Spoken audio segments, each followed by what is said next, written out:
Vamos seguindo, trazendo agora na programação o painel A Importância dos Arranjos de Consórcios de Plantas de Cobertura para o Sul do Brasil. E dando sequência, então, convidamos os palestrantes Paulo César Conceição e Marcos Friedrich para falarem aqui sobre os consórcios de plantas de cobertura e sua importância para os sistemas produtivos no sul do Brasil. Paulo César Conceição é engenheiro agrônomo, doutor em ciência do solo e professor na Universidade Tecnológica Federal do Paraná. Marcos Friedrich é agricultor e empresário rural, com um sistema de plantio direto com rotação de culturas implementado há mais de 35 anos nas lavouras da família. Eu passo a palavra agora de imediato ao Paulo César Conceição. Boa tarde a todos. Para começar o final da manhã, a gente diz boa tarde assim para dizer, vamos falar até as 2 da tarde. Não me deram tempo, né? Então, brincadeiras à parte, bom dia a todos. É um prazer para nós estarmos aqui, ver esse auditório lotado. Agradecemos à comissão organizadora pelo convite e, especialmente, pela capacidade de trazer um público tão importante para um tema tão peculiar. Nós estamos literalmente em casa, para aqueles que não nos conhecem, nós somos natural de Joia, aqui pertinho, então Ijuí é a nossa casa conterrânea. Estamos no Paraná há 17 anos, somos professores na Universidade Tecnológica Federal do Paraná, é uma das maiores instituições federais multicampus, e desde a nossa graduação, atuamos ligados às temáticas de plantas de cobertura e conservação do solo. Hoje, a gente vai trazer um pouquinho de provocação. E eu comentei antes com o Daniel, não tive tempo, porque o intervalo foi curtinho, para conversar com o Martin, com os demais que nos precederam, mas foi fantástico ver esse encadeamento de assuntos, e isso é mérito da comissão organizadora do evento. E nós vamos trazer um pouco o nosso caráter de provocação com relação à temática. Vamos ver se nós apanhamos um pouquinho do controle, é meio normal, né? Até o final a gente acostuma com ele, basicamente. Então, vejamos se ele vai estar com vontade ou não. Ok. O primeiro funcionou bem, já é um bom sinal. Eu trouxe uma primeira reflexão necessária para a questão do evento. Eu sou um cientista de solo, sou engenheiro agrônomo, cientista de solo formado pela URGS, doutorado nessa área, e atuo dentro das práticas conservacionistas. E é necessário entender que, até o ano passado, nós vivenciávamos esse espaço, o espaço da Soil Decade, 2015 e 2024. Por que 2015? Por vários motivos, mas o principal deles tem a ver com, e ontem nós estivemos, infelizmente não podemos estar aqui, porque estávamos em Porto Alegre, no evento preparatório para a COP30, a convite da Embrapa, os Diálogos pelo Clima, e nós discutimos que, infelizmente, aquele adágio popular, a dor ensina a gemer, ele é bastante real. E nós temos que tirar das dificuldades as oportunidades. A primeira grande legislação mundial com relação a solos e conservação dos solos é de 1935, em função de um evento extremo denominado Dust Bowl, ou tempestade de poeiras, que ocorreu nos Estados Unidos. Então, os norte-americanos possuem, digamos assim, a primeira legislação mundial de conservação do solo, que completou, em 2015, 80 anos, e completou agora esse ano 90 anos. Então, há menos de um século, nós compreendemos que o solo é um ser vivo e que precisamos respeitá-lo e manejá-lo. Há menos de um século. Isso é importante nesse início para a gente entender que, durante os últimos 10 anos, nós tivemos várias abordagens com relação a buscar a compreensão por que nós, segundo FAO-ONU, temos hoje entre 1/3 a 40% dos solos degradados, em algum estágio de degradação. E ontem apresentávamos, com relação a áreas de pastagens, em torno de 40 milhões, em degradação leve a moderada, em termos de Brasil. Mas nós queremos trazer o segundo, e é essa que nos interessa nesse momento. Porque a Associação Internacional, ela nos traz essa proposta. Tá? Nos traz a proposta que, nesse momento, a gente tenha uma discussão de 2025 a 2034, tá? Da ciência para o desenvolvimento sustentável. A ciência do solo a serviço disso. E essas figurinhas não são minhas, tá? Eu copiei lá do site deles, assim como o próprio logo, tá?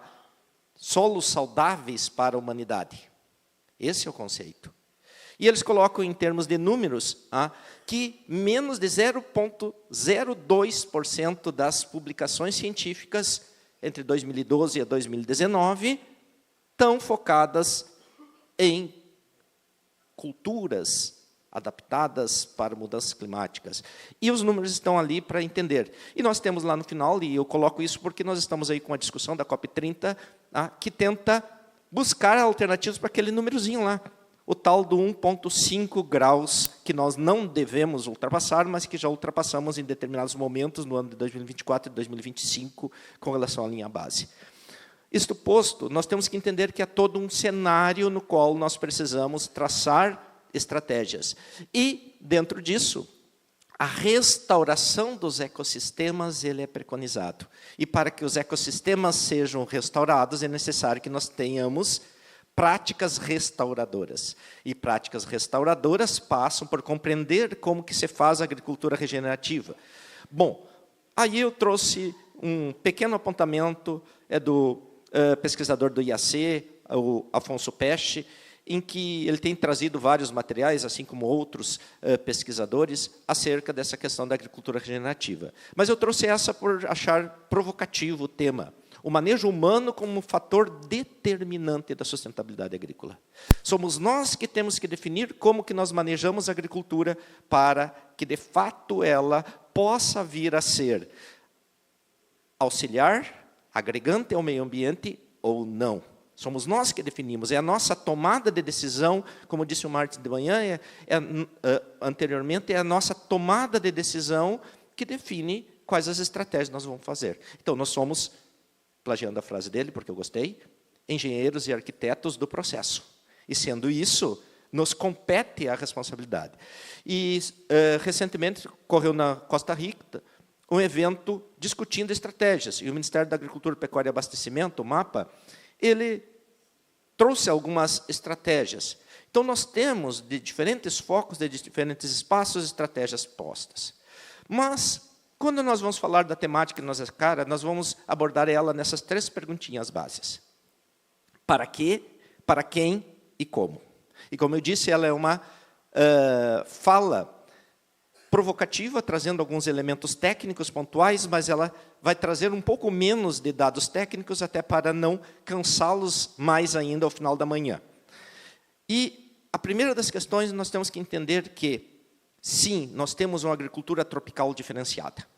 E essa agricultura tropical diferenciada, eu brinco sempre, foi a que fez com que eu fosse parar no Paraná para ser professor de manejo e conservação do solo, por provocação de alguns colegas meus paranaenses, fizemos concurso para ir para lá. Porque, afinal de contas, o berço da agricultura conservacionista brasileira está no Paraná, começando com esse indivíduo que está colocado aqui abaixo, o Herbert Bartz, já falecido em 2021, junto com Frank Dijkstra, Nono Pereira, compondo aquilo que, para o Estado do Paraná, a gente chama do trio de pioneiros. E como nós estamos no evento de produtor para produtor, não seria possível eu falar de plantas de coberturas e de plantio direto sem falar desses 3 caras. Mas aí entra a associação daquilo que estamos aqui representando, a academia.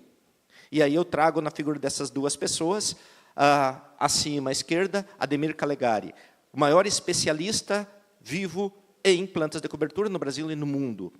E abaixo, Leandro Wildner, também um grande especialista em plantas de cobertura, que são 2 ícones nessa área e que, ao longo de mais de 40 anos, Leandro Wildner aposentou-se agora no final do mês de julho, com 42 anos de atividade na Ipagre, Ademir Calegari, aposentado desde 2012, também quase 40 anos de trabalho, então tem 50 anos de experiência na temática. Então, nós temos elementos de conhecimento. O plantio direto tem 53 anos, que vai ser comemorado agora em mês de outubro, que é o Dia Nacional do Plantio Direto. E nós temos conhecimento científico com mais de uma década. O primeiro livro no Brasil de plantas de cobertura é de 1919. Então, essa temática ela é peculiar. E aí a pergunta é, por que no campo, de fato, nós não temos a adoção tanto quanto gostaríamos e esperaríamos e é necessária? Essa é uma pergunta que nós precisamos nos fazer. Quando nós pegamos na literatura mais recente, nós vamos encontrar, e todos esses materiais que estão aí, se vocês quiserem buscá-los, eles estão disponíveis na internet. Os 2 primeiros, o parzinho de adubação verde, foram lançados por especialistas da Embrapa, juntando todos os conhecimentos da Embrapa e outros pesquisadores, em 2014, versão impressa, mas agora, em 2023, ele saiu uma versão, a 2ª edição, online. Esse livro da Cerrado, também. O de plantas de adubação, do Leandro Wilder, ele tem, inclusive, um aplicativo para você consultar espécie por espécie no Epagrimob. Tu consegue entrar lá e consultar ele direto. O Guia Prático de Plantas de Cobertura é um dos últimos que saiu a atualização. Tá? Ele está menorzinho por gosto. Por quê? Porque ele é menorzinho mesmo. Ele é para ser um guia de bolso. Embora o bolso tenha que ser um casaco um pouco grande. Tá? Ele não é tão bolso assim. Mas ele é um manual prático. E eu chamo a atenção porque esse é o primeiro que oficialmente vai trazer um capítulo ou uma seção dedicada a consórcios. É somente esse material de 2024 que vai apresentar a temática que nós trazemos hoje. E traz um conjunto bem pequeno de consórcios dentro dele como apresentação. E aí eu vou fazer uma sessão de perguntas para vocês, porque tem muito produtor aí. E toda vez que eu colocar essa pergunta ali, que está nessa cor, e ela vai aparecer sempre sozinha, eu gostaria que, para a gente poder acordar um pouquinho no final da manhã, que aqueles que de fato conhecem levantassem a mão. Então, a primeira é tentativa e erro. Bora lá. Quem é que conhece tremoço? Uma pergunta que não quer calar. Quem é que é gremista aí? Esses que são gremistas. Os colorados não vale, tá? Os que são gremistas mantenham a mão levantada se conseguirem responder a outra. Vocês conhecem tremoço azul, já que são gremistas? Poxa, gremista tem que conhecer tremoço azul, porque conhecer tremoço, tem 2 tremoços disponíveis no Brasil, o azul e o branco. O azul mais adaptado para o Rio Grande do Sul, o branco que vai até São Paulo, Minas Gerais. Então, conhecer tremoço ainda subentende-se, se ele é corintiano, gremista, infelizmente não tem colorado, mas tem tremoço seleção brasileira, porque tem o tremoço amarelo, que é mais difícil de ter no Brasil. Nós estamos tentando resgatá-lo, mas que é mais comum na Europa. Então, lembre, quando aparecer essa pergunta, vale a mão levantada. Eu gostei que teve um certo número de pessoas que responderam que conhecem. A gente podia falar de tremoço para quê? Nesse formato. Quem é que já comeu tremoço? Tá ficando bacana, já aumentou um pouco. A última vez que eu fiz a fala, tinha só 2 que sabiam que dava para comer esse trem aí. Tem uma empresa em São Paulo que está produzindo, inclusive, essa iguaria. Na Europa, a gente não come azeitona com a cervejinha, a gente come tremoço com a cervejinha, porque é um outro hábito alimentar. Bora lá? Eu não vou fazer a pergunta. Vejo que aqui nós temos uma planta que está mais naturalizada. Graças a uma entrada nos últimos anos, ela está mais naturalizada. Mas vocês conhecem, de fato, o tremoço? Esta é uma visão de um ano seco, no experimento que nós mantemos com quase 240 parcelas de diferentes espécies, aqui, período de safrinha, toda a área experimental, que é um L dentro dessa estrutura aqui, são 3 experimentos, estão com trigo morisco. E o que são as faixas verdes e amarelas? Basicamente, efeito de deficiência hídrica associada com deficiência nitrogenada, porque são faixas de adubação nitrogenada que nós utilizamos. Bom, isso mostra que nós temos que entender. Mas quem é que sabe que trigo morisco é excelente reciclador? E depois o nosso colega vai falar à tarde da parte mais de adubos. Um excelente reciclador de fósforo. Ele consegue trazer formas de fósforo que não são muito comuns. Isso também acontece com o centeio. O centeio também é excelente como um elemento disponibilizador de fósforo. Então, nós temos que conhecer mais do que o nome, nós temos que conhecer como que funciona. Eu adiantei ele aqui, Isso aqui é típico gaúcho.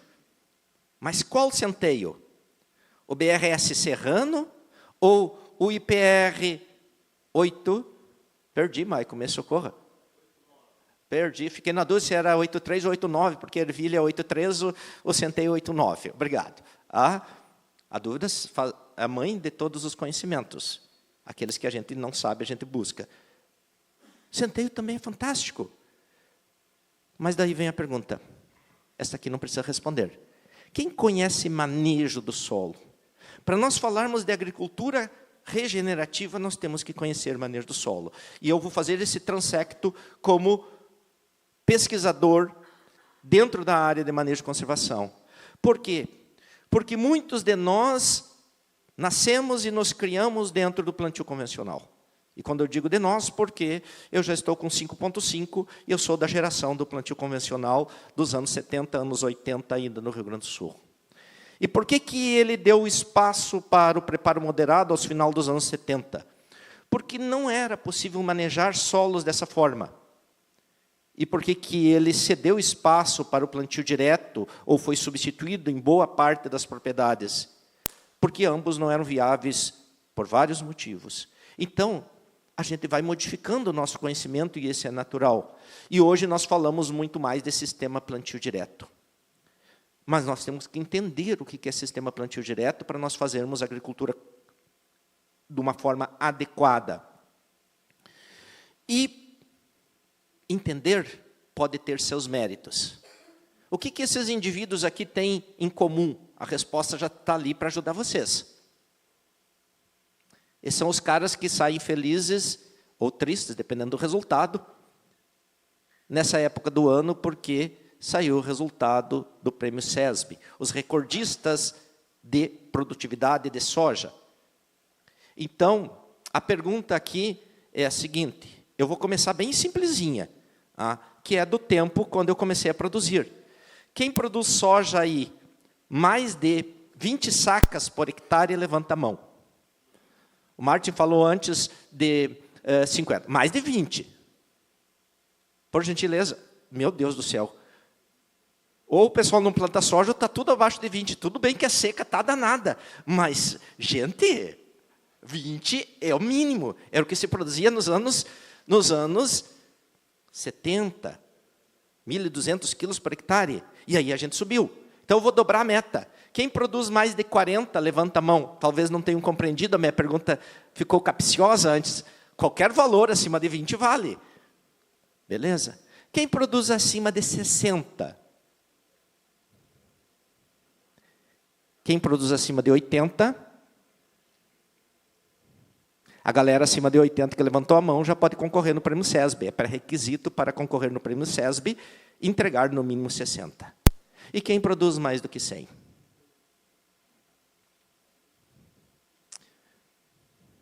A média nacional é em torno de 60. A média dessas áreas é em torno de 130 dos prêmios.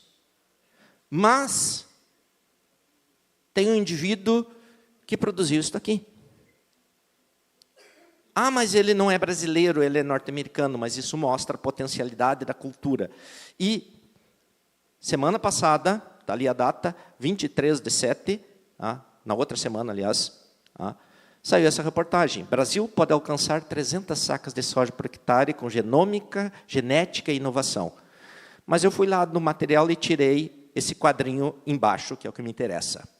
Estratégias incluem genética, beleza, foi isso que fez o avanço, inteligência artificial, fantástico, e fertilizantes alternativos. E aí vai falar ali da questão de manejo do solo. Então, nós temos que entender que não adianta ter uma genética fantástica, um Zeus, um Nel, que produza, ou tenha potencial de produzir 200, se o nosso solo não consegue entregar mais do que 60. Nós precisamos regenerar esse solo para que ele, de fato, produza mais do que isso. E, quando nós fazemos o básico bem feito, a consequência é o lucro. A consequência é nós termos, de fato, resultado econômico. Agora, nós estamos no sul aqui, começa a complicar um pouquinho essas perguntas. Quem é que conhece crotalária aí? Poxa, essa surpreendeu. Teve mais povo que respondeu. Mas agora, nós facilitamos. Quem é que conhece ervilha? Ervilhaca, desculpe. Aveia. Pois é. Vocês vão entender logo na sequência porque essas perguntas bases. Quando eu perguntei quem é que conhece manejo, nós temos uma agricultura brasileira tropical conservacionista. E ela passa por um pré-requisito, mínimo revolvimento. Não podemos mobilizar o solo. Por que não podemos? Porque nós estamos agredindo o solo, destruindo a biologia, desestruturando a física do solo e, muitas vezes, trazendo reflexos que não são interessantes. Nós temos que deixar esse solo permanentemente coberto. Por quê? Infelizmente, não pude participar da tarde de campo ontem. Mas se a tarde de campo ocorre em mês de janeiro, e a gente passa a tarde inteira sem um chapéuzinho lá, como é que a gente volta para casa de tarde?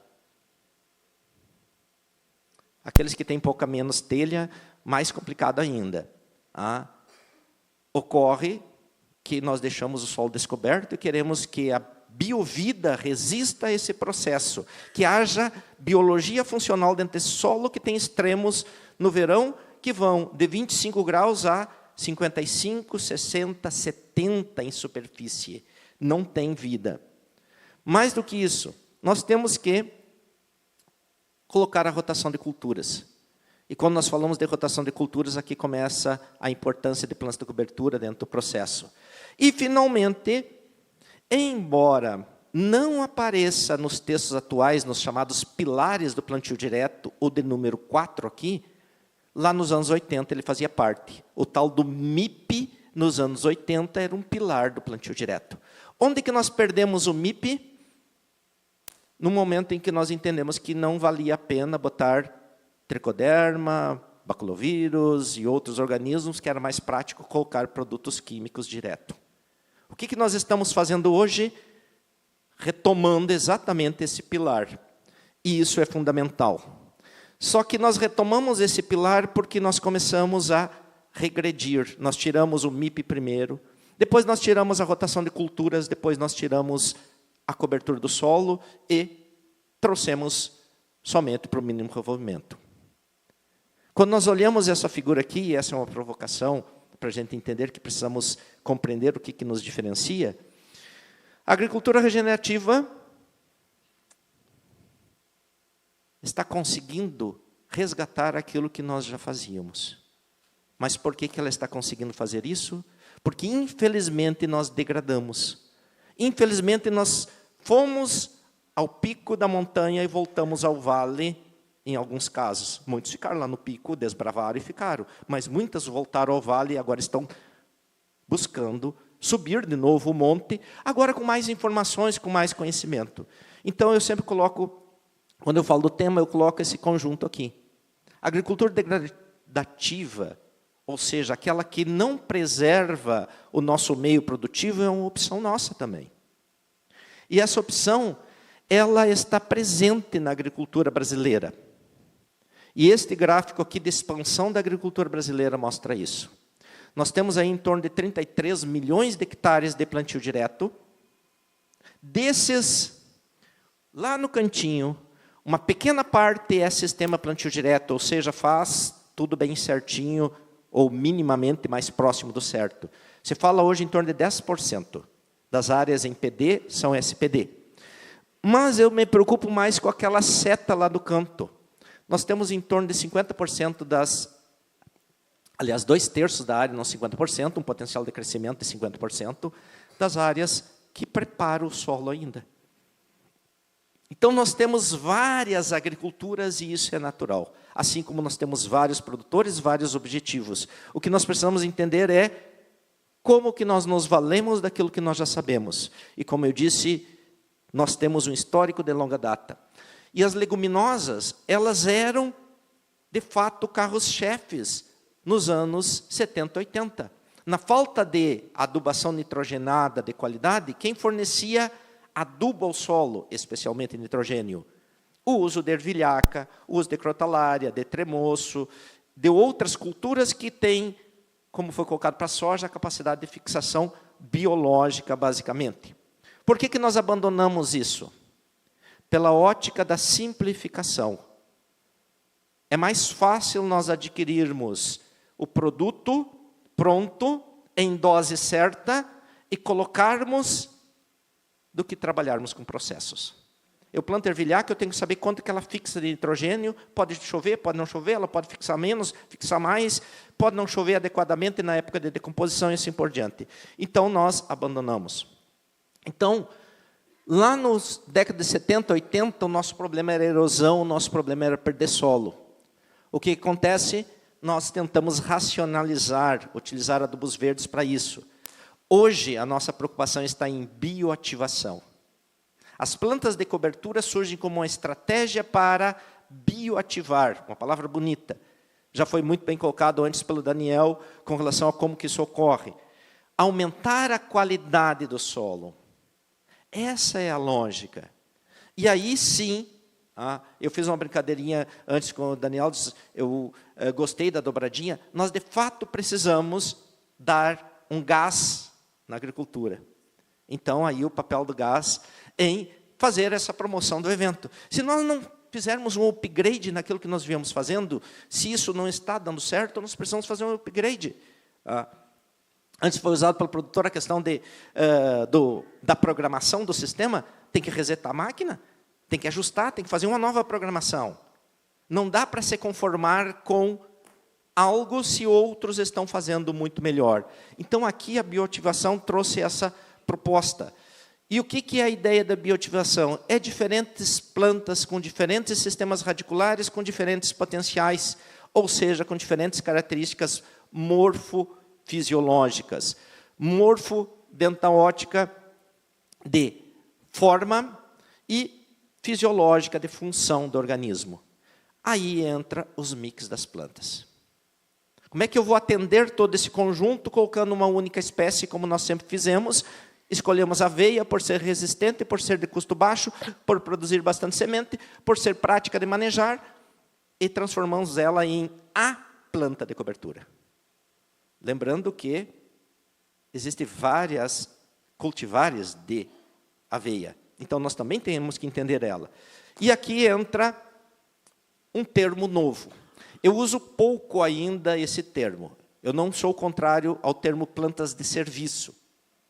Mas eu prefiro ainda discutir plantas de cobertura, porque nós não estamos entendendo que o solo tem que estar coberto. Enquanto nós não entendermos que o solo precisa estar continuamente coberto por plantas vivas e mortas, nós não teremos serviços ecossistêmicos adequados. Planta de serviço é um up. É para o indivíduo que já entendeu tudo isso, e agora ele entende que tem uma aliada, uma estratégia para dar conta dos serviços ecossistêmicos. Tá, mas o que é serviço ecossistêmico? Palavra bonita, né? Sequestrar carbono da atmosfera, ter uma planta que seja eficiente em tirar carbono da atmosfera, um serviço ecossistêmico. Melhorar a infiltração de água do solo, e aí Martim antes comentou com relação à braquiária. É um serviço ecossistêmico, especialmente em tempos de mudanças ou de extremos climáticos.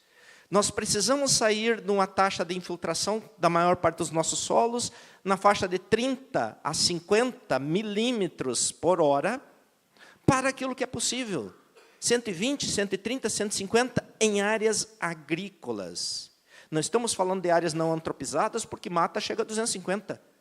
Numa mata, 250 milímetros, uma tromba d'água de 250 milímetros dentro de uma hora, pode ser tranquilamente ciclada, internalizada e liberada de forma lenta para a nascente e para o rio. Numa lavoura em que a nossa taxa de infiltração é de 50, uma chuva de 150 sobra 100 milímetros. São 100 litros por metro quadrado. É muita água que poderá vir a sair de dentro da propriedade se eu não tiver terraços, por exemplo. Porque o terraço, a lógica do terraço, por mais que atrapalhe, é reter a água durante um determinado tempo dentro da propriedade para que ela siga o caminho correto, infiltrar dentro do solo e chegue à nascente. Então, aqui os serviços ecossistêmicos são diversos. Algumas questões aqui só para elucidar essa situação. Por que eu fiz as perguntas antes? Porque quando nós falamos de plantas de cobertura, a gente diz, tá, mas o que eu vou usar? Qual planta? Então, eu trago todas elas aqui. O conjunto que estava antes. Quem conhece esse conjunto como um todo? Com certeza, especialistas como Ademir Calegari ou especialistas como o Leandro Wilder. Mas ambos estão aposentados. Ademir Calegari está como consultor. Leandro Wilder disse que vai tirar um tempo mesmo, não quer nem consultoria. E nós precisamos novas gerações que conheçam, que auxiliem novos consultores que, de fato, tenham essa ciência. E nós temos poucos, ou tínhamos até algum tempo atrás, pouquíssimos interessados em discutir essa temática. Era eu, no Paraná, com um grupo, a partir, inclusive, de doação desses 2 pesquisadores, nós temos uma parceria muito forte de experimentos, de ações, alguns pesquisadores no Centro-Oeste, alguns pesquisadores no São Paulo, e parou por aí. E como é que nós vamos gerar conhecimento? O primeiro ali, esse tal de TEF. Quem é que já viu essa plantinha? O Paraná é o maior produtor de TEF. Tem uma empresa que descobriu um espaço de mercado e está avançando. Eu trago ela porque é curioso a história dela. E é mesmo no campo da curiosidade. Por quê? Porque lá no final dos anos 90, a Embrapa teve um pesquisador que introduziu 1.500 materiais genéticos de TEF no Brasil. Havia, no conjunto, em torno de 4.000 materiais diferentes disponíveis. E aí, Daniel, você disse que 3 milhos lá eram diferentes? Agora, imagine 1.500 TEF. Como vou selecionar qual deles é mais eficiente na biologia do solo? Eu preciso entender isso. Se nós não entendermos isso, nós temos dificuldades de avançar. E, para isso, precisa conhecimento empírico do produtor, porque ele também faz ciência, ou científico da academia, dos diferentes órgãos. Então, quando nós pegamos Ademir Calegari, aqui nesta imagem, que eu tirei de um vídeo dele, tem 4 crotalárias. Mas no Brasil tem 19. Nós temos no campus 11. Então, quem conhece esse conjunto aqui? E, principalmente, como é que nós vamos misturar todas essas espécies? E aí reside a questão do problema do consórcio. Por quê? Porque Ademir Calegari tem trabalhado muito com questão de consórcios. Já Leandro, ele trabalha com culturas puras. Para fazer consórcios, nós temos que conhecer a cultura pura. E, para isso, nós temos que conhecer. E aí, felizmente, nos últimos anos, tem entrado empresas trabalhando nessa questão. Aqui não é uma propaganda de empresa nenhuma, eu tentei evitar ao máximo e, ao mesmo tempo, trazer algumas, porque precisava trazer como exemplo. Nós tínhamos empresas tradicionais. Aqui em Juí, depois eu lembrei, quando eu tinha terminado, que eu esqueci de incluir, porque várias vezes eu me rebusquei aqui em Juí da BBS, que tem um pool de sementes de plantas de cobertura. Essas empresas mudaram e passaram a fazer blends, e atualmente elas estão migrando para um outro portfólio, elas estão colocando biológico na própria semente. Então, a gente tem esse conhecimento. No campus, a gente supervisiona uma startup, que é a Campos Sementes, que trabalha justamente com essa ótica, tentando também gerar conhecimento e gerar processo. Então, para quê?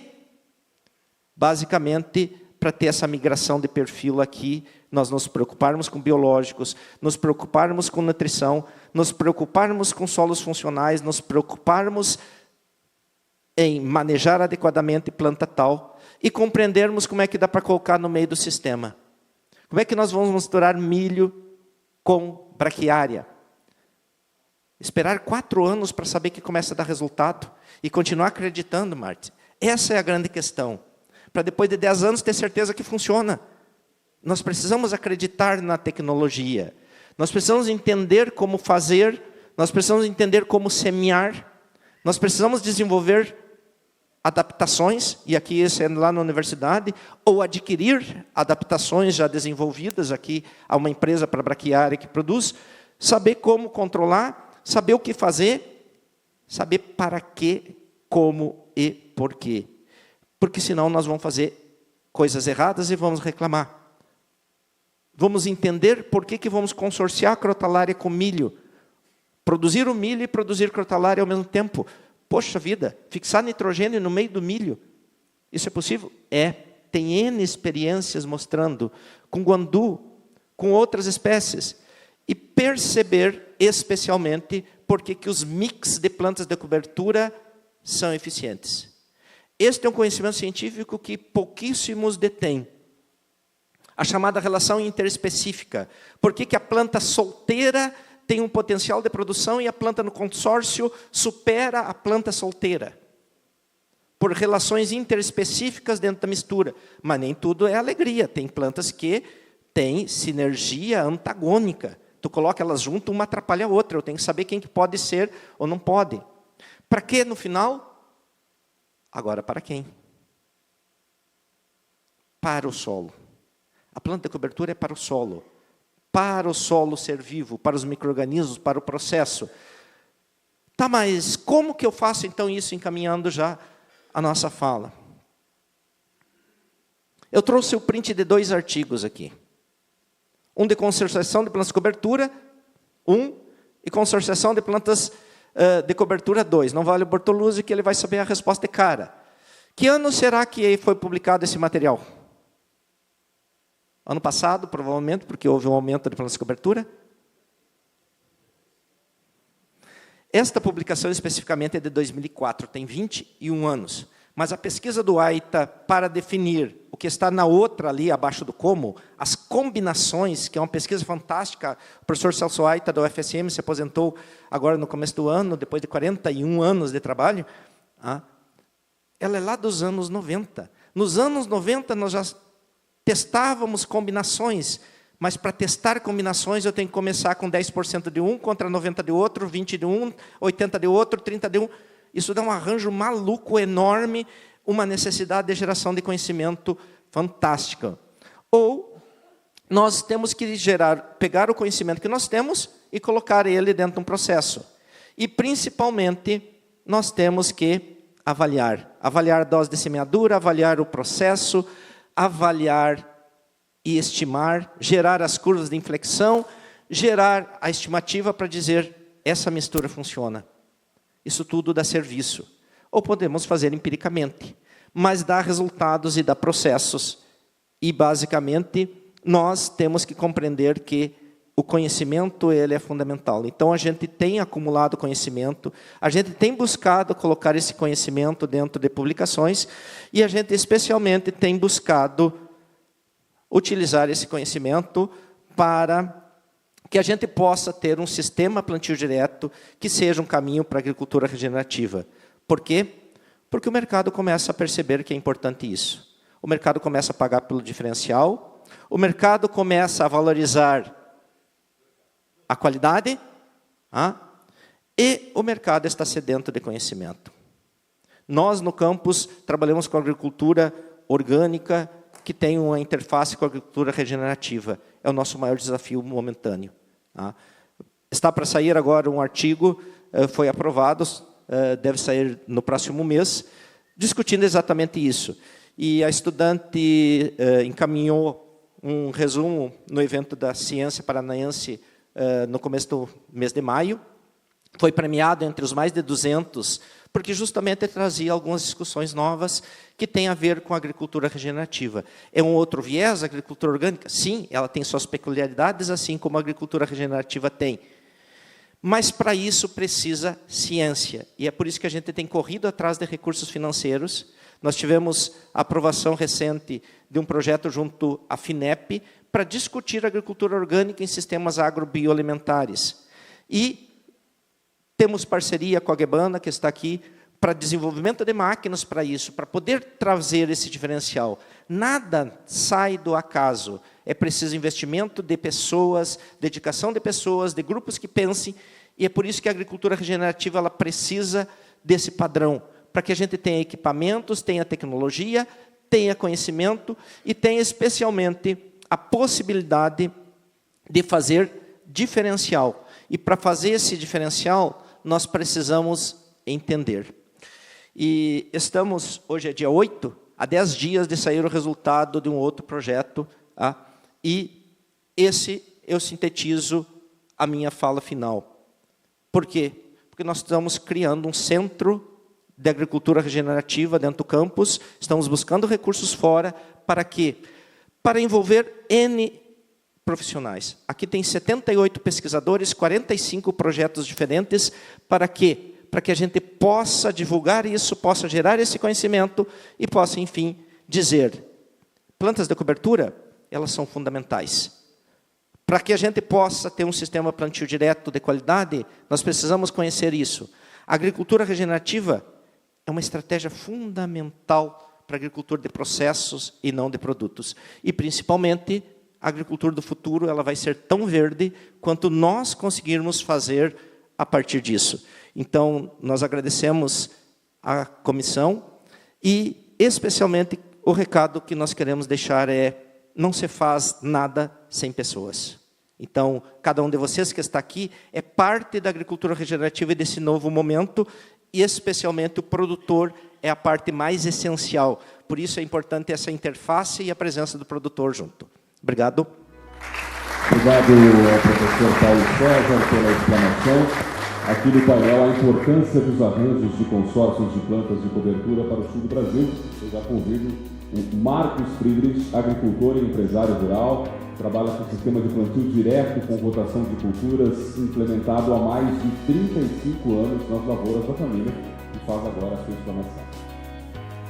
Muito bem, então, pessoal, vamos andar com o nosso evento. Estou muito feliz e quero agradecer, primeiramente, a Deus que tem nos sustentado aí com vida e saúde e nos dá a oportunidade de estar aqui com vocês nessa hora, né, a todos os que se mobilizaram para estar aqui, a todo esse time de pessoas aí do SEBRAE, do Sicredi, das instituições que estão aqui participando, né? Eu falei com o Lindomar ontem e perguntei para ele se ele hackeou meu título aí, né? Ele só botou um ponto de interrogação, né? Ele perguntou: você confia no seu solo? E eu estou trazendo aqui uma afirmação: um solo confiável é fonte de sustentabilidade e rentabilidade. Rentabilidade e sustentabilidade asseguradas vêm de um solo confiável, e a gente vai tentar explanar um pouquinho como é que a gente chega, se é que existe nesse solo confiável. Eu fiquei até na dúvida, na verdade, gostei muito dessa foto que está aí por trás, se ela tinha que ser a primeira ou a última, mas, enfim, ela está aqui, né? Solo confiável. E a gente vai andar, e eu tenho que fazer um início aqui, afastar o zoom um pouco, e eu quero provocar vocês para imaginar uma coisa aqui. Eu sei que aqui tem muita gente que não é produtor. Tem gente que trabalha, como se tem, nas instituições que nos ajudaram a fazer esse evento acontecer, né? Tem uma lista aqui, o SEBRAE, Emater, o PF, o Unijuí, um monte de instituições. Eu vou fazer uma pergunta. Quem de vocês, quando foi a última redução do salário que vocês tiveram? Quando foi o último mês que baixou o salário? Nos últimos 5 anos? Acho que ninguém, né? Não vou dizer que está uma maravilha, não está uma maravilha, mas acho que não baixou para ninguém, né? Imagino que não. E eu vou pedir uma outra imaginação aqui. Esse gráfico não está falando de preço de soja, tá? Esse gráfico não está falando de preço de soja de 2... Opa! Vamos botar aqui. Esse gráfico não está falando de preço de soja de 19 até 25. Vamos dizer que nós todos somos garimpeiros. Isso aqui é o preço da grama de ouro, né? Então, a grama de ouro saiu aqui em 2019 e 20 aí dos seus R$60, R$70, foi a inimagináveis 100, e quando veio já estava em 150 e absurdos 200. Não é?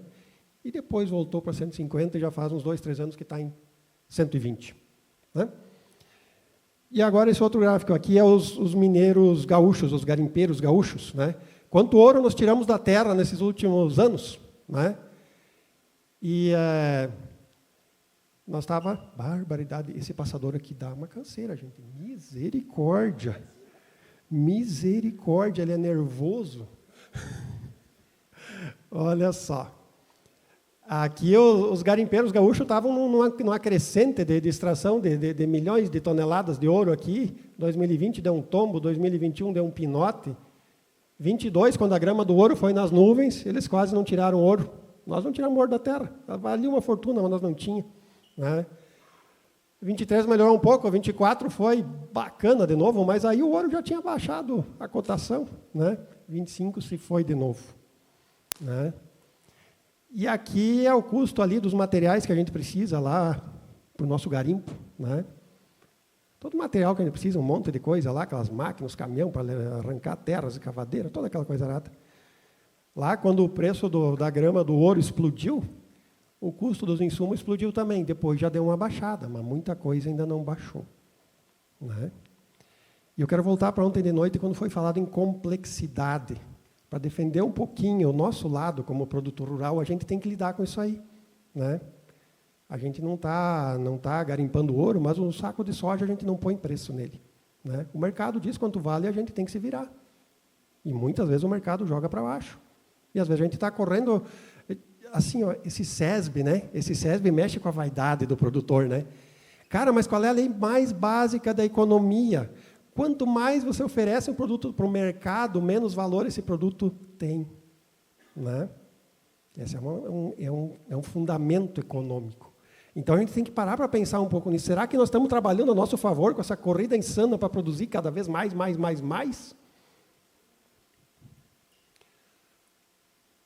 Vamos lá, então. Nós estamos aqui no pequeno município da Juricaba, aqui do lado, Fazenda Faxinal Sul. São já 36 anos de sistema de plantio direto. Essa palavra vocês vão ouvir até cansar, sistema. E a gente precisa ter um sistema de produção, de plantio direto com rotação de culturas. Também, como o Marcelo fez aqui, esse é meu pai, completou 80 anos agora no início de agosto, dia 1º de agosto, festejamos os 80 anos dele. Ele que fez esse marco aí, pegou esse tronco de eucalipto, mandou gravar ali o nome da fazenda desde quando ele está ali, desde que ele era um menino de 7 anos, né? E ele foi um dos pioneiros do sistema plantio direto aqui na região toda, junto com outros em Ajuricaba, em Cruz Alta, né? Quando eu era um garoto aí dos meus 13, 14 anos, eu já estava começando, então, viajando para o Paraná, vendo lá Nonô Pereira e aquele povo lá. Eu quero aqui, de alguma forma, o professor citou gigantes, né, na área das plantas de cobertura, eu quero citar aqui e me apoiar no ombro desses gigantes para traçar um pouco essa questão aqui. Ó. João Carlos de Moraes Sá, ou simplesmente Juca Sá. Construir e manejar fertilidade é construir matéria orgânica no solo. Não é aquela química lá que o Marcelo mostrou, que todo mundo está cuidando do nenenzinho da química, né? E a biologia está lá afundada, morta, afogada, né? Então, nós temos que lidar e fazer crescer a matéria orgânica no solo. E aqui é um slide do Dirceu Gassen, pessoa com que a gente teve a oportunidade de conversar e conviver muitas vezes. E ele traz essa questão aqui sobre a adubação verde, ó. Eles fazem essas contas que ele gostava muito de fazer, né? Vamos ir por esses números dele aqui, 50 toneladas por hectare, se 20% disso é matéria seca, né? Eu tenho 10 toneladas por hectare de matéria seca. Rapaz, esse passador está me matando. E dessas 10 toneladas, se 9% é NPK, eu estou falando de 900 quilos de NPK, né? De repente, eu não estou jogando adubo, mas se eu tenho bastante planta ali, e aí o pessoal vai dizer, tá, mas tchê, não dá 50 toneladas por hectare de nabo, né? É difícil chegar em 50 toneladas de matéria verde. Tá, mas e quem que pesa as raízes das plantas? Quem que pesa as raízes das plantas? Mas tudo bem, vamos cortar pela metade, esse número está exagerado, né, professor? Provavelmente não dê. Mas ainda assim estamos falando de 450 quilos de NPK, né? E Juca Sá mostrou ali em julho do ano passado, no Encontro Nacional de Plantio Direto, lá em Luiz Eduardo Magalhães, na Bahia, que 60% do carbono que é aportado para o sistema de plantio direto vem das raízes das plantas. 60%. E a gente está olhando só do que está do solo para cima. Então, aqui, ó, plantas de serviço, né? Eu concordo com o professor, o nome não é o mais importante. Se é planta de cobertura ou planta de serviço, a gente precisa ter esse boi lá no nosso sistema, na nossa lavoura. O que elas fazem para a gente? Elas protegem o solo da erosão, elas liberam nutrientes, elas reduzem a necessidade do uso de herbicidas, elas maximizam a rentabilidade do cultivo principal. Eu tenho muitos colegas produtores que veem como custo. Ah, é gasto. O Martin falou, gastei 60 conto em semente de braquiária. Tchê, isso não é custo, isso é investimento. Isso reduz um monte, outras despesas que a gente teria se não tivesse as plantas de serviço ou as plantas de cobertura. Os dois nomes são bons, são bonitos. O principal é que elas estejam lá dentro do nosso sistema. E agora eu quero mexer um pouquinho assim, ó, solo confiável, né? O Lindomar perguntou, você confia no teu solo?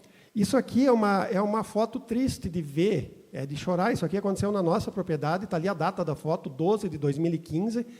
Isso aqui não é uma água que choveu no talhão de cultivo, essa água veio de uma estrada. Ela veio de uma estrada, ela pulou por cacimba e fez essa cena lamentável aí. E a gente, assim, do que se fala, se diz, cara, a camada superficial do solo é onde está a maior parte dos nutrientes e tal, acabou, destruiu essa lavoura aí, não tem mais, se foi, vai anos para recuperar. Muito bem, 4 de dezembro. Em 1º de abril eu estou colhendo esse talhão ali, né? Eu tenho mais umas fotos aqui, não sei se vocês vão conseguir ver bem, né? Vai vir mais uma foto agora, eu só peguei essas mais de longe para ver que não é uma planta só isolada. Essa é aquela soja. Essa é aquela soja que a enxurrada passou por cima, levou 5 centímetros de terra embora, né? Ela estava achatada, colada no chão, com as folhas ali, como vocês viram. E em abril, ela estava entregando isso aqui, né? No mesmo ciclo, ela foi capaz de entregar esse resultado. Não é? Claro, a média do talhão foi 80 sacos por hectare. Tchê, se fosse colher separado, só aquela valeta onde a enxurrada passou em cima, não baixava de 50. E eu me atrevo a afirmar que isso é um solo confiável. Um solo que aguentou esse desaforo é um solo confiável. Isso aqui é no ano seguinte, janeiro de 2017. Tem ali assim as imperfeições, onde correu a água, afundou um pouco, mas a lavoura está ali, ó, né? Mesmo talhão, mesmo lugar. Está lá o milho lá embaixo, ó, no outro talhão.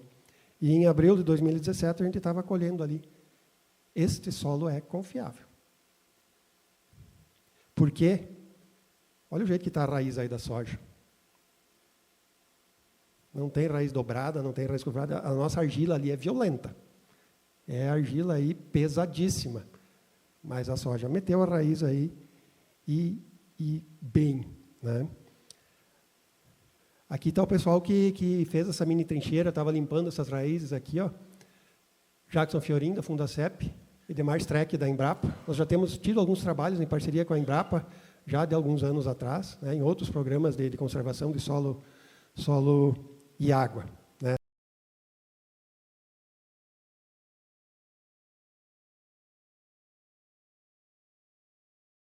Compartilhar com vocês aqui, nós como agricultores, é essa complexidade que foi citada antes. Por que eu comecei com aquela história ali de preço e de mercado e tudo? É tremendamente complicado ser agricultor.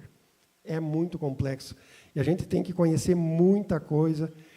E o que eu quero reforçar aqui, ó, que é o principal desse evento? Nós estamos vendo gente que planta em vários estados do Brasil, vários sistemas. De tarde vamos ver o pessoal do gado. Cara, ninguém está aqui para dizer para vocês façam isso ou aquilo desse ou daquele jeito. O que a gente está provocando, e o que eu quero dizer é assim, ó, cada um tem que conhecer o seu lugar. Foi o senhor que falou agora há pouco, né? Não, o Martin. Quem falou que tem que conhecer? O Martin falou que tem que conhecer como a palma da mão, é isso. E eu tenho que ser o cara que mais conhece a minha terra, o meu chão, o lugar que eu planto, eu tenho que conhecer como é que ele está. E aí, a partir desse conhecimento, eu tenho que me adaptar. Eu tenho que me adaptar a esse lugar. Não adianta eu olhar lá para o Laércio, ou para o Martin, ou para o Daniel, lá para o Goiás, para o Tocantins, para Santa Catarina. Eu tenho que olhar o meu lugar, entender o meu lugar e me adaptar ao meu lugar. Aqui tem um bocadinho bom de dados, e eu gosto de uma afirmação que eu li esses dias em algum lugar que diz assim, ó, sem dados, você é só mais uma pessoa com opinião. Né? Opinião é muito fácil de dar, não custa nada e também não resolve quase nada. Você precisa ter dados, entender, compreender. O que são, no resumo, eu não vou gastar muito tempo nisso aqui, ó, mas essa linha de tendência aqui, ó, é o que é a chuva, o ambiente é o mais preponderante, a soja, o carro-chefe E o que determina quanto nós vamos colher de soja, basicamente, aqui na região noroeste, no estado do Rio Grande do Sul como um todo, é quanto chove em janeiro e fevereiro. Choveu bem em janeiro e fevereiro, a safra é cheia, não choveu em janeiro e fevereiro, nós estamos lascados. E aqui nós começamos, o meu pai faz 40 anos que ele anota a chuva, ele tem o pluviômetro lá e anota todas as chuvas, há 42 anos já, 43 anos. Então, aqui eu comecei esse gráfico em 1992, na safra 92-93, e cada ponto dessa linha verde aqui é o acumulado de chuva de janeiro e fevereiro, nesse ano safra, e a linha amarela é a nossa média de toda a lavoura da produtividade de soja, né? Então, a tendência que a gente tem aqui, o nome que se dê, a mudança climática, ou o que for, nos últimos 40 anos, a tendência é que nós estamos tendo menos chuva em janeiro e fevereiro, que é onde se define a nossa safra de soja. Apesar disso, o nosso sistema de cultivo, de plantio direto, com rotação de culturas, com tecnologia, com tudo que se usa, estamos tirando mais soja do campo. Certo? Esse gráfico aqui, minha gente, ele nos indica e nos explica algumas coisas. Ó. Eu peguei aqueles 40 anos de chuva, peguei os 10 piores e os 10 melhores, e fiz a média, e deixei os outros 20, a média mesmo. E o que eu me atrevo a dizer também? Que aqui no Rio Grande do Sul, cara, olha só, 25% dos anos chove muito mais que a média. E 25% dos anos chove muito abaixo da média. E isso acontece em janeiro, acontece em fevereiro e acontece em março. Todo o nosso verão, todo ano define a produção da soja. E assim, não tem lógica nesse processo. Você sai de um janeiro ruim para um fevereiro médio, para um março ótimo, é totalmente aleatório, totalmente sem padrão. O pouco de padrão que tem é El Niño e Laninha, né? Mas pode ter essa oscilação dentro. Então, eu tenho que me adaptar ao quê? A quarta parte dos anos vai ser ruim, em algum momento, em janeiro e fevereiro, que é quando define o meu soja. Por isso que eu tenho que ter rotação, por isso que eu tenho que ter milho, por isso que eu tenho que ter épocas de cultivo diferentes. E por causa disso aqui, ó, que em geral o soja precoce plantado cedo é melhor. Porque os janeiros ruins não são tão ruins quanto os fevereiros ruins e os marços ruins. Entende? A média dos janeiros ruins está ali nos 80 milímetros, a média no fevereiro ruim mal passa de 50, março ruim também não dá nem 50. Então, aí já tem uma questão importante. Eu fiz o gráfico em 2 vezes, agora, deixa eu ver se eu estou no primeiro ou no segundo. Aquele primeiro eu tinha feito em 2012, 12 anos atrás.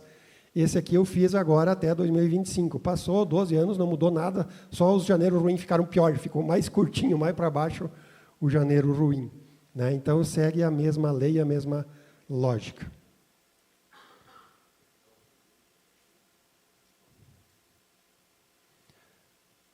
Aqui o que a gente tem colhido, produtividade média de toda a nossa propriedade de soja, né?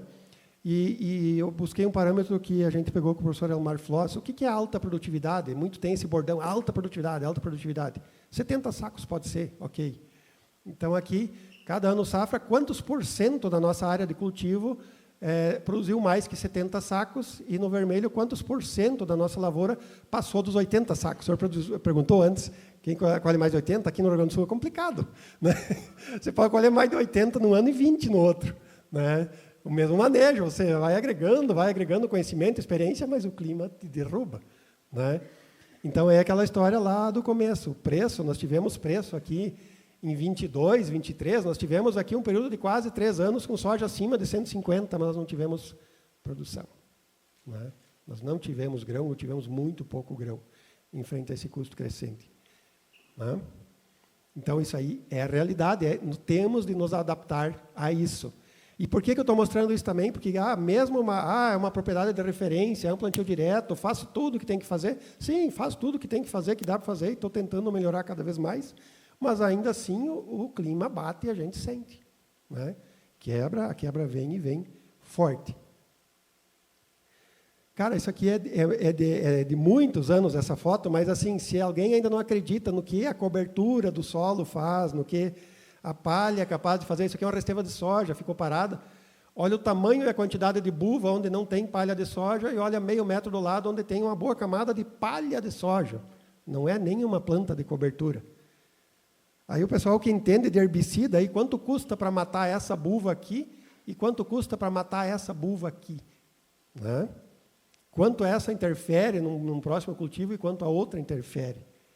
Aí eu pergunto, a semente de planta de cobertura é cara ou é barata? É custo ou é investimento? Martelando, chovendo no molhado, a palha é a pele que protege o solo. A gente precisa ter essa palha, isso aqui é uma imagem de satélite, né? Aqui é trigo sendo colhido, aqui é a parte que falta colher, aqui é a parte que já está colhido. Esse capricho nas manobras, com a colheitadeira, deixar essa pele perfeita, sem corte, sem brecha, né? Detalhes que são importantes que vão contribuindo para a melhoria do nosso sistema. Cara, e assim, ó, a natureza não perdoa, ela não aceita propina. Alguém tem essa frase também, ela não aceita propina. Você der chance para a coisa dar errado, vai dar errado. A gente fez aqui, tem uma passada de cabeceira lá, por questões operacionais era mais fácil fazer mais uma passada.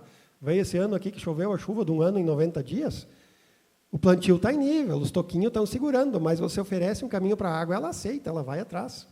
Né? Então não dá para brincar com a água, não dá para brincar. Olha só, o nabo é complicado, eu sei, tem regiões de altitude que o pessoal tem muito medo do mofo branco. Para nós, não é problema nabo forrageiro. Aqui nós estamos em 2007, ó. Estamos em 2007 plantando trigo em cima de nabo forrageiro. Já faz mais de 15 anos que o nabo está no nosso sistema, antecedendo o trigo. E por que fiz questão de colocar essa foto? Olha a simplicidade da máquina e do trator. Tu não precisa de equipamentos grandes e caros e modernos para investir em plantas de cobertura. Precisa só a decisão de fazer. Esse rolo faca, isso aqui é uma coisa assim, o pai comprou em 1985. Já tem 40 anos que está em uso esse rolo faca. Custou uma fortuna na época, 500 sacos de soja de 85, quando você colhia 40 sacos por hectare, cara, foi um investimento pesado. Mas é isso, quando você acredita num sistema, você investe. Você paga o preço, você segue comprando semente de braquiária, né, Martim? Você segue investindo. Entendeu? Então, 2013, ó, seguimos com o trigo ali, ó, plantando o trigo em cima de nabo. Olha o trigo que veio com aquela icofezinha, né? Não precisa uma plantadeira de 300 mil, de 500 mil. Isso aqui é raiz de nabo, né? O nabo não é só aquele pivôzão grande, essas raizinhas fininhas aqui, ó. Se você quebra com calma a terra, você vai ver, está tudo cheio de raizinha. Nabo. A gente vai cobrindo a palha aí com aveia. Agora nós estamos buscando plantar o milho no verde, na ervilhaca verde. Já vai ser a 4ª safra agora que a gente está plantando o milho no verde, não só na palha seca. Nós colhemos o milho, plantamos milheto, agora em fevereiro. Derrubamos o milheto com a plantadeira plantando nabo. Agora, em julho, plantamos trigo, em cima desse nabo. Né? Olha a ciclagem, a sequência. O Laércio fala em sistema beliche, né? 2 plantas. A última conversa que a gente teve com o Dirceu foi 2 dias antes dele falecer. Ele comentou coisas que ele queria ver e ele sentia que não ia ter tempo. Né? Essa questão assim, ó, uma planta chegou na floração, ela já fez tudo o que ela podia fazer para o teu sistema. Se você, ao invés de esperar ela desenvolver um grão, você entrar com outra, fazer mais uma camada, é melhor. Olha que espetáculo essa situação aí com a palha do milho, do milheto, do nabo e entrando o trigo. E aí está o trigo agora, foto de 2, 3 dias atrás, aí o trigo estabelecido em cima dessa sequência de cultivos. Aqui é basicamente o sistema que a gente tem, assim, a gente procura ter a lavoura sempre coberta, sempre coberta, sempre vai ter alguma coisa plantada. Né? Então, a gente está terminando de colher a soja, onde vai soja de novo, normalmente vai ter um mix, aonde vai o milho vai ter outro mix, antes do trigo, a maioria das vezes vai ter nabo, ou vai ter, agora estamos trabalhando também com aveia e ervilhaca, a gente mata, se dá um tempo maior, a gente está trabalhando com aveia e ervilhaca. E também uma outra possibilidade, no milho bem precoce, no milho hiper precoce, no primeiro talhão de milho, a gente tem cultivado soja safrinha, planta soja ali metade de janeiro, fim de janeiro, primeirinhos de fevereiro, então entra um trigo depois em cima dessa soja safrinha. Mas, assim, por regra, está sempre coberto o solo com plantas.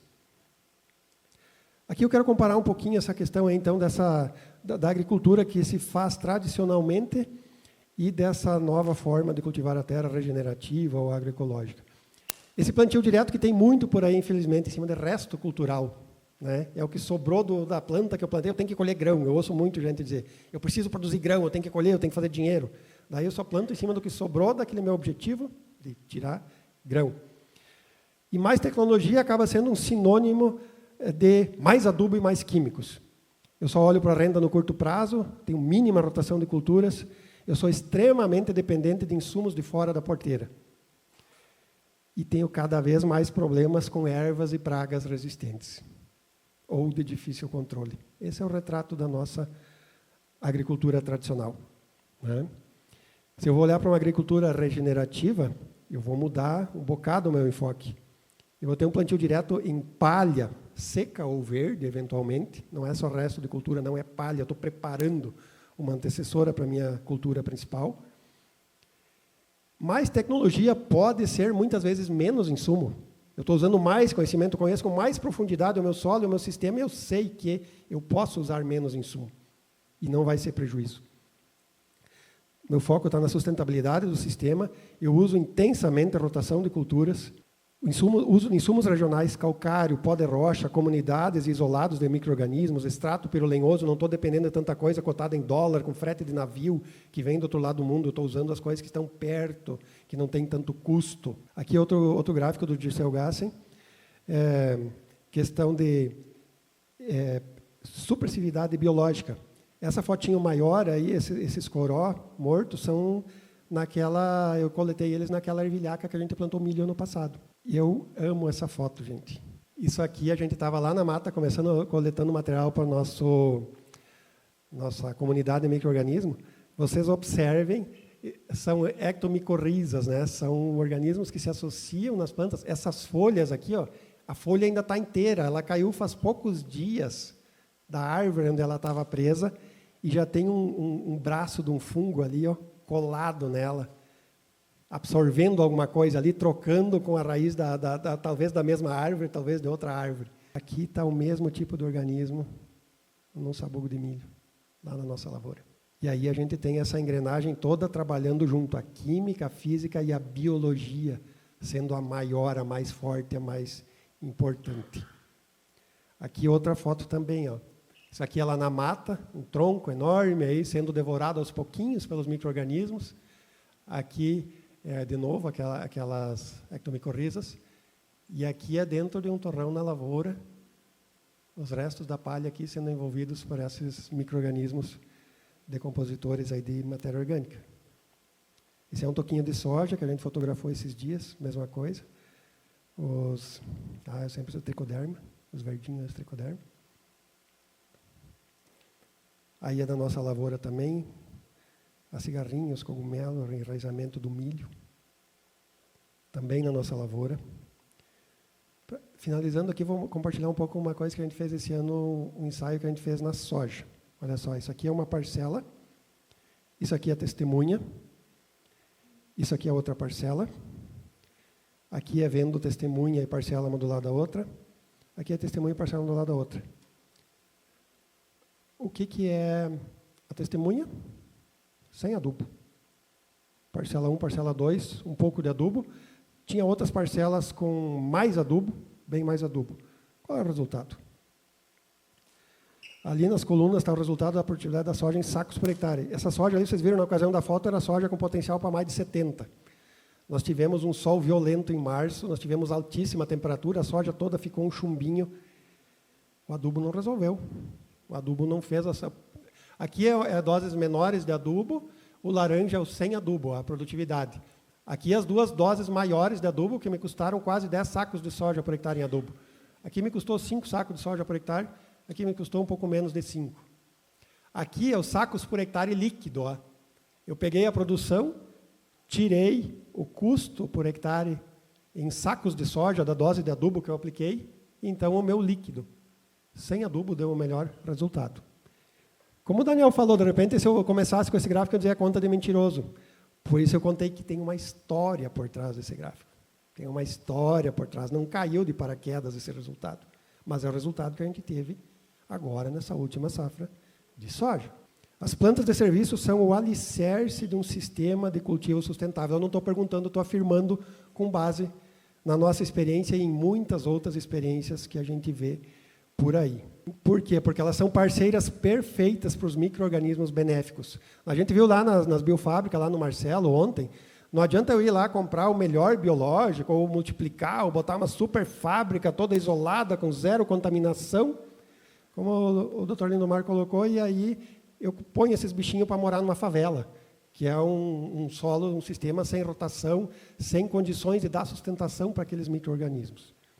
Então, as plantas de serviço de cobertura são parceiras perfeitas para os micro-organismos benéficos. Elas aumentam a disponibilidade de nutrientes, reciclam por si mesmo, descompactam o solo com as suas raízes, reduzem a necessidade de herbicidas pela presença delas, competindo com as plantas invasoras, reduzem os riscos de erosão, por óbvio, por estar o solo coberto, estruturado com raízes, né? A gente nunca sabe, a planta de serviço, de cobertura, ela nos ajuda quando chove demais e nos ajuda quando chove de menos. Os dois extremos que a gente tem com muita frequência, as plantas de serviço estão ali para isso. Elas reduzem a umidade do solo. Como eu estava na dúvida se eu deixava aquela foto para o início ou para o fim, eu pus nos dois lugares. Ela estava no início e ela está agora no fim, porque está aqui. Ó. O que é um solo confiável? É um solo que tem raízes de gramíneas, de leguminosas, tem a macrofauna, tem todo tipo de palha cobrindo a superfície dele. Então, sim, eu digo solo confiável é sustentabilidade e rentabilidade asseguradas. Muito obrigado, está aí meu contato. Obrigado ao Marcos Friedrich aqui pela explanação dentro do nosso painel. Que encerra essa programação da manhã. Já agradecemos aos nossos palestrantes aqui pelas valiosas contribuições e agora todos estão convidados para o almoço no Hotel Sardinia Europa. Mais uma vez reforçamos nosso agradecimento aos patrocinadores, apoiadores e realizadores desse evento. Peço a todos para estarem aqui às 13h30 para retomarmos as palestras de painéis da tarde.